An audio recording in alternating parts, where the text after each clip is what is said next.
Hey, what's up, y'all? This is Rodney, and I'm back, and I just wanted to come in and run my mouth and talk about some people. Now,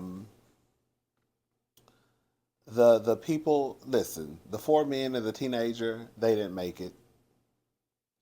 Can I say something? And this might be wrong timing. This might come across as insensitive. I feel like I'm in my Azalea Banks era. Come on, Azalea Banks era. Girl, did y'all really think those people were coming home? It would have been nice, I'm sure, but I just remember reading online that there have been fewer than 250 people who have been to see the remains of the Titanic. Out of the girl, I'm sorry, the entire world, there's been fewer than 250 people who have went to make that trip. That just tells me that one, that's not a place that people just like normally go. Um, and then two, you might not want to go because there's a reason why they say fewer than 250 people have been down there, right? Um,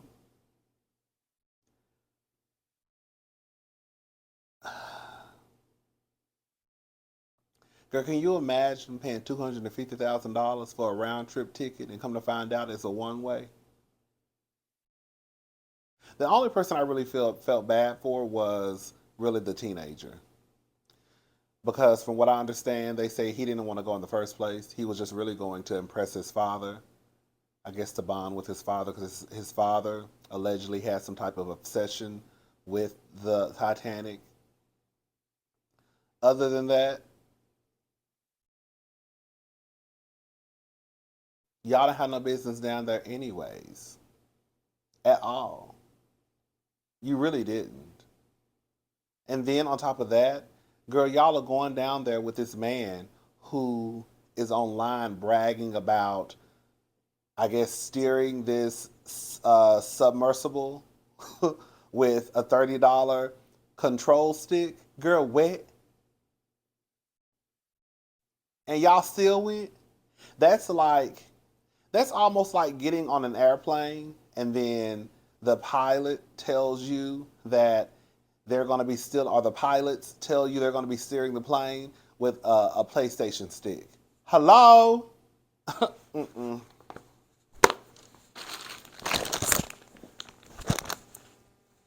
I need to get my bags. Get out one. I'm going to get off. I don't need to go. Girl, she not going. I'm not going. Girl, excuse me? I saw a clip of the guy. He came across as someone who was arrogant, someone who I guess wanted to, I guess, defy all odds and create some. I don't know. It just. I'm not. I would have been more surprised. I would have been surprised if they made it back home.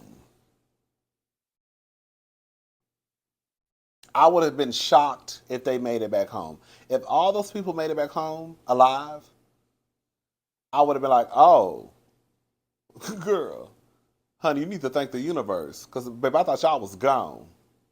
I really thought that was a one-way ticket.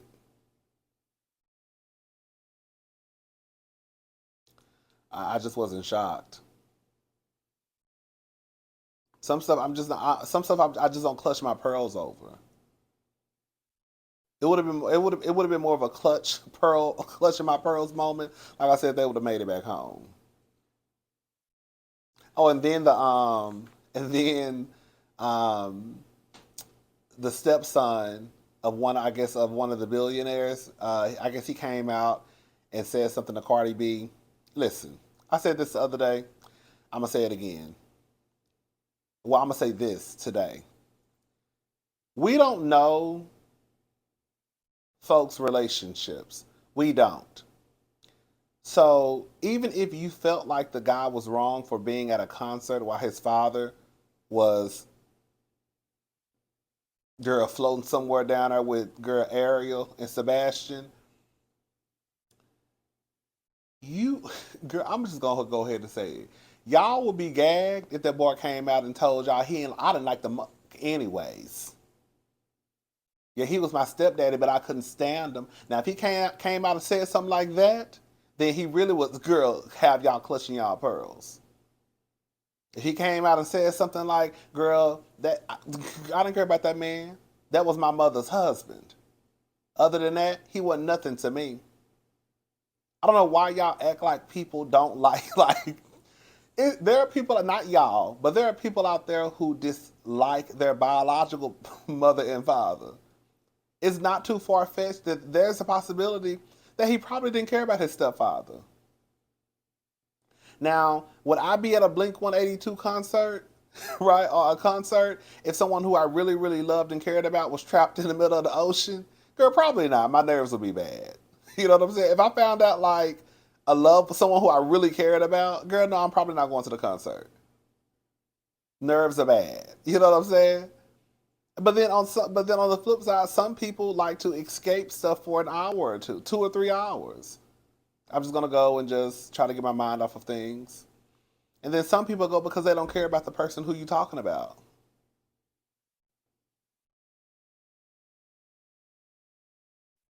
As far as we know, that man might, the stepson might be over there singing, "Girl, ding dong, the witch is dead." We don't know.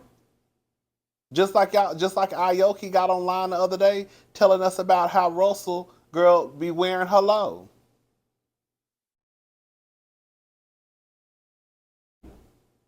I'm just saying for all of us, we can't tell people how they should or should not feel as it pertains to their relationship with their parents or their step parents because we don't know what's going on in that household. And that's just period. Girl, let's move on. Oh, girl, James Cameron. Girl, we pretty much on the same page. Titanic director James Cameron accused officials of dangling false hope for missing Titanic submarine days after implosion.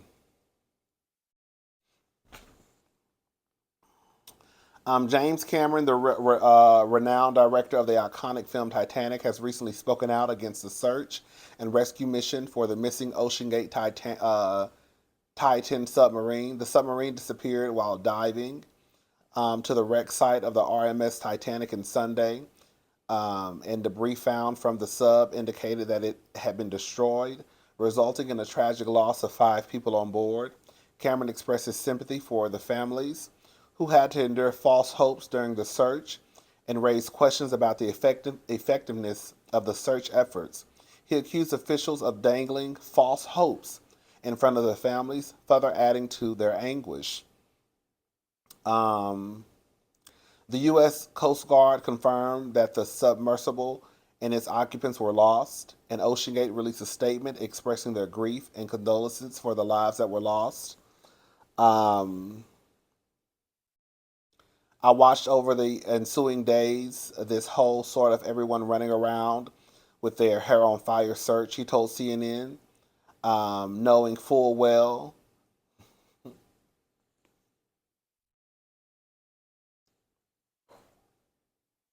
that it was futile, hoping against hope that I was wrong, but knowing in my bones that I wasn't. I certainly wasn't.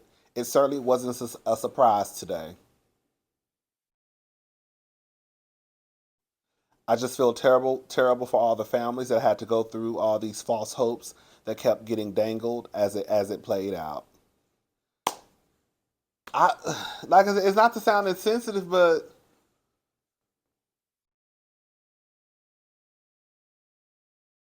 as soon as they said them people was lost,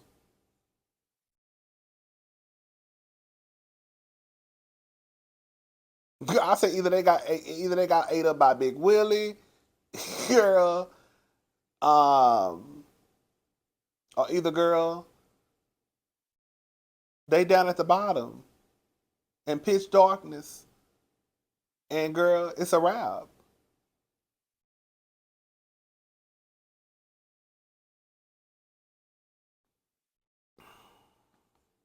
Girl, also girl, They say Twitter reacts to OceanGate job posting for a new submarine pilot. Girl, girl, these people already posted. Let me tell you something. These people have already posted the job opening.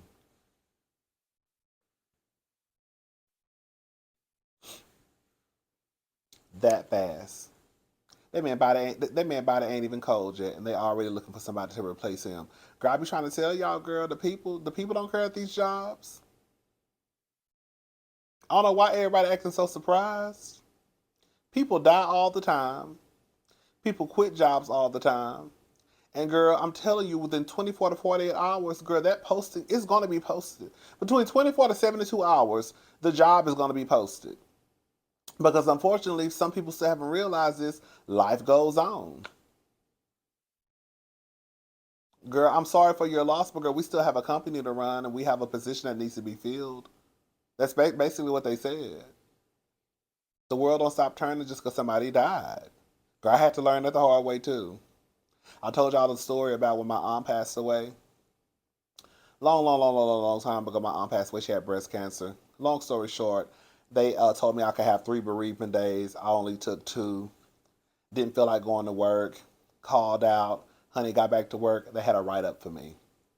I was like, well, y'all told me I could have 3 bereavement days. They said, yeah, we told you you could, but you only requested 2 out of those 3. So this is considered a call out. Girl, when I said I gagged, girl, when I said I gagged, I said, oh, okay. And they let me know right then and there, girl. These people don't care about you. They could know exactly what's going on, and you will still get a write up. They could know exactly what's going on, honey. That job will be posted. What they say, one monkey don't stop no show. Anyways, child. And that job is gonna be that somebody's gonna be in that job within 2 weeks. Starbucks workers from over 150 locations set to strike in protest over Pride decor bans. So neighbors are strike. Protests against Starbucks seems to be on the rise. According to statements obtained by TMZ, Starbucks baristas are planning to go on a strike throughout more than 150 stores. The idea came into play after the coffee company reportedly banned pride decorations in several store locations. The strike is allegedly supposed to take place on Friday, where almost 4,000 workers will walk off the job in protest. The expected result from the union's demands is for all the locations to allow workers to use pride decorations to show support for the LGBTQ plus community. Since word of the protest has spread, Starbucks officials have denied any allegations of removing LGBTQ decor from outside of any of their stores, despite workers acknowledging it. The strike is still set to occur next week. No further statements have been made as of right now. Neighbors, what are your thoughts? Well, these are my thoughts.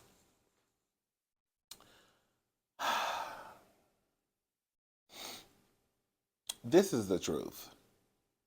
And for the girls who go to Starbucks, they know it's the truth. I have never, ever, ever, ever, ever been to a Starbucks and not seen somebody gay. Or some stud. Or some trans girl. Or someone who might be a lesbian. Or a lipstick lesbian. Okay? Like, there's gonna be at least 1 to 5 LGBTQ folk at a Starbucks. Honey, go to the one over there on Post Oak by the Galleria, the one that used to be open 24 hours in Houston, Texas. Go to that one. Go to that one on a good busy Saturday and see how many gay people you gonna spot behind the counter. You gonna see at least 5. You gonna see a trans girl. You gonna see at least 2 punks. You gonna see at least 1 lesbian. And you gonna see somebody who's questionable. Is that gay on? So it's gonna be 4.5. I've never been to a Starbucks and did not see somebody who was part of the LGBTQ community or someone who I assumed was a part of the LGBTQ community. So all I'm saying is I understand, because how dare you as a company when girl, girl, a lot of the employees, especially that work on the front line, girl, they're members of the LGBTQ community, girl, and you pull a stunt like this. One thing I always had to give Nordstrom, I don't know if they still are doing it, but I used to work at Nordstrom. I worked at Nordstrom for like 8 years, and every June, honey, that stuff was gonna be decorated and wrapped in rainbow paper. Girl, now girl, you know how June y'all start profiting off of the community, but girl, that's what they do. Everybody start throwing rainbows on their clothes and everything.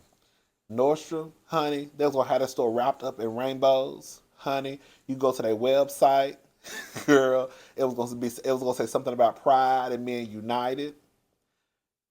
Nordstrom, to me, was always on the right side of history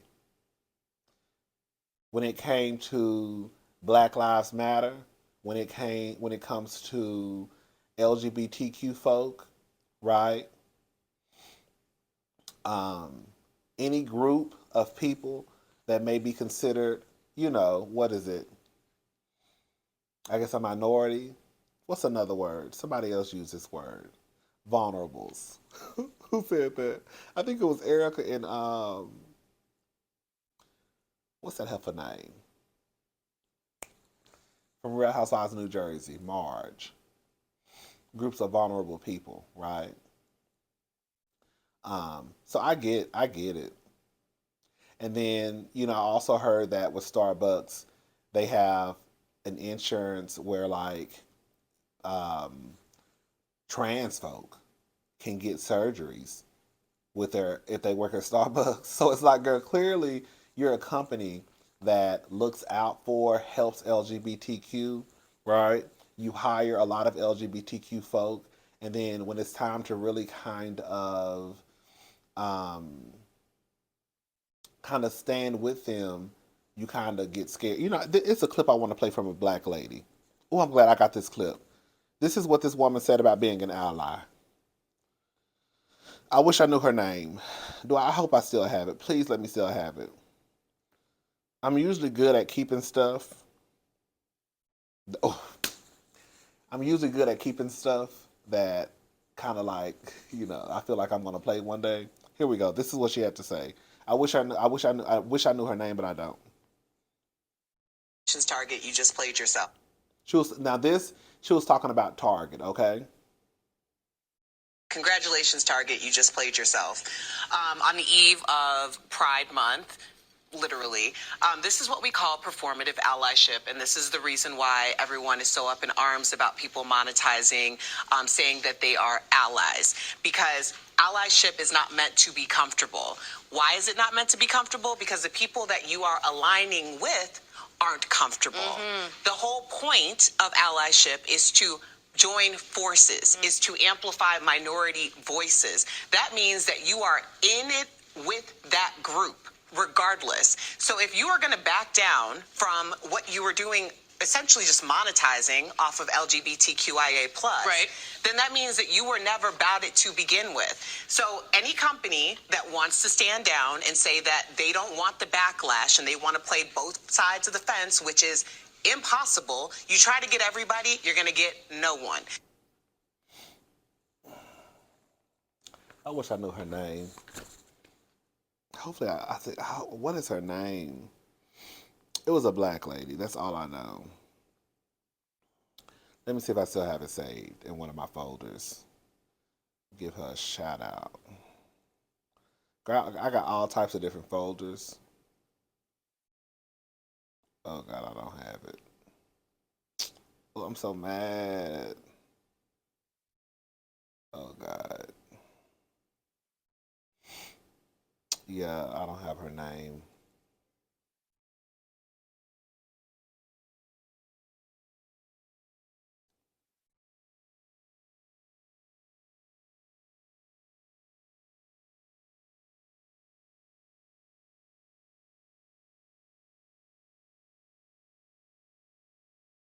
I don't have her name. Okay. Well, shout out to her, though. But yeah, it is what it is, girl. Some of the girls are performative. It is what it is. What else? Oh, Masika Kalysha says she's debating on letting her daughter visit Fetty Wap in prison. It's a big difference from taking your daughter to sold out arenas to see her dad, than an institution like that. So let's see what Masika had to say. Feel that he is officially like going to be in jail for a little minute. It is still taking a lot to get used to. I don't. It's the new norm, which I'm not ready to accept that. And it's just, my daughter, she's 7. So it really affects her. But we're working with it. We're working together. They communicate very often, and we're just trying to figure out the healthiest way, to manage this until he comes home. So, because a lot of women, especially just we see on reality TV, but just a lot of women, sometimes they don't want their child to actually go to the place and see them. Is that something that you've thought about, or only 100 times? It's a big difference from taking your daughter to sold out arenas to see her dad than to taking her to an institution like that. But at the end of the day, that's still her dad. So we're gonna make it work, and he'll be home soon. Great, I love that. Long as you guys, long as she's okay, yeah. that's all that matters. And y'all make sure you keep streaming his music so I can get my check. Okay. That feel that Okay. I get it. If she take the daughter to visit the father, girl. First of all, I forgot that Masika even had a baby with Fetty Wap. Okay. Y'all know I used to go for Masika. When Masika first hit Love and Marriage, Love and Hip Hop Hollywood, girl, Masika was my girl. It was. Anyways. But you know what? I could see the hesitation of wanting to take your child to see their father in a prison. I wouldn't say she's a bad mother if she took the child to see the father, but I wouldn't say she's a bad mother for not taking the child to see the father either. You know what I'm saying? Whatever she feels is best for her daughter, then she's going to have to just make that call. I mean, who wants to take their child to see, you know what I'm saying? But I also get it too, that girl, that is a daddy. And it's not like he in prison for like doing something to the child. You know what I'm saying? But I also understand, I see both sides of the coin, basically. That's what I'm trying to say.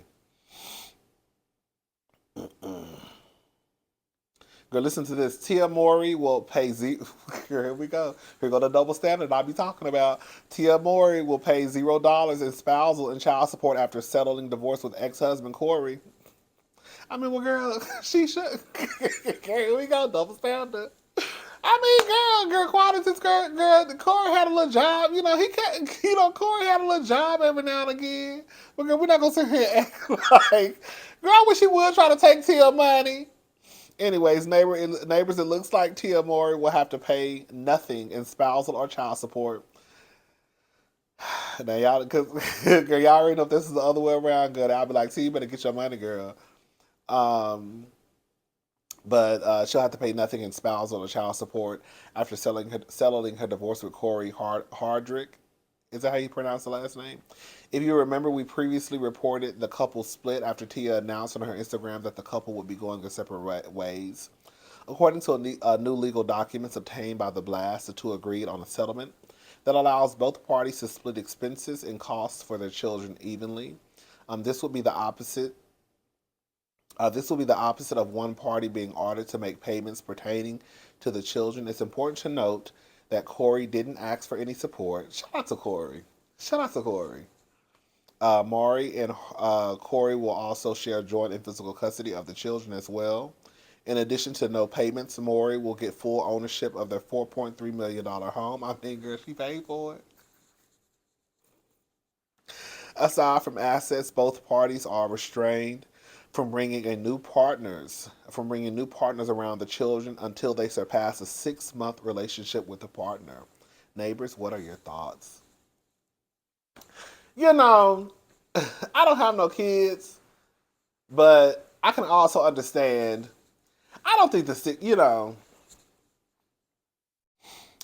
6-month mark is bad, because you don't want to have no you don't want to have no random men around your kids, and you don't want to have no random women around your kids. I think as 6 months is a good enough time, especially at our big age. Well, some of us to know whether or not you are going to move forward with a relationship with this person. So I don't think 6 months is bad. He didn't ask for no money. He didn't ask for any of Tia's money. I can respect that. You know, like I said, I have a double standard. I know it is what it is. Um, just like Peter didn't try to take any of Cynthia's money. Girl, Corey, just leave. Leave what you came with. A duffel bag and a pair of boxers. Shout out to Corey. Corey kind of fine too. I ain't gonna lie. Shout out to Corey, baby. All right, y'all. That's it for today. I gotta go.